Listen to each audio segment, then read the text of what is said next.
ربنا إننا سمعنا مناديا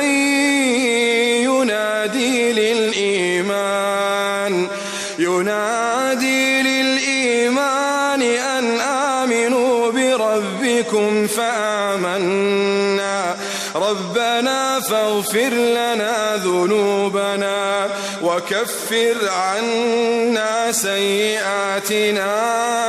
وتوفنا مع الأبرار. زمي جربا بشک میش دیو آواز کوین کی آواز وورده چې ایمان ته بلنه کوله او دا یې ویل چې په خپل رب باندې ایمان راوړی نو میش ایمان راوړ. ای زمیش ربه نو ته میش ته زمیش ګناهونه وبخشه او میش ته زمیش بدی لرې کړه او میش ته وفات وکړه په دې حال کې چې د نیکو نه د ډلې سره. ربنا وآتنا ما وعدتنا على رسلك ولا تخزنا يوم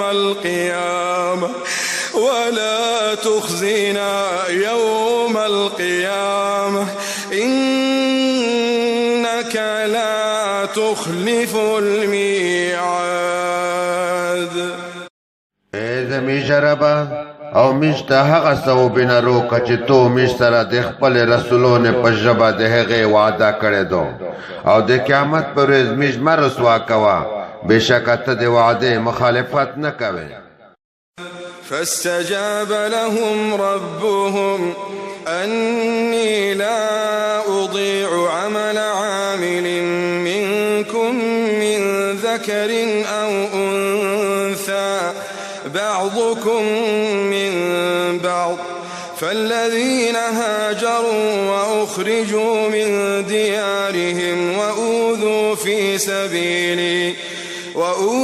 في سبيلي وقاتلوا وقتلوا لأكفرن عنهم سيئاتهم ولأدخلنهم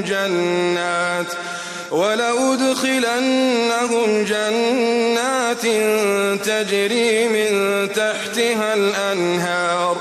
ثوابا من عند الله والله عنده حسن الثواب. نو خپل رب ای دعا قبل کړه چې بېشکه زه په توسې کې د هیڅ یو عمل کوونکي عمل نه ضایع کوم نروي او که ښځه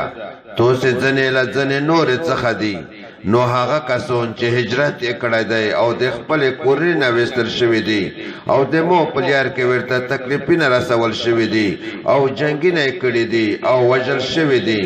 نو زه به خامخا ضرور معاف کړم د دوی نه د دوی ګناهونه او خامخا ضرور به داسې جنتونو ته داخل کړم چې د هغې لاندې ویلې بهیږي چې د الله تعالی له طرفه بدله ده او هم دا الله تعالی دی چې د هغه سره ښه بدله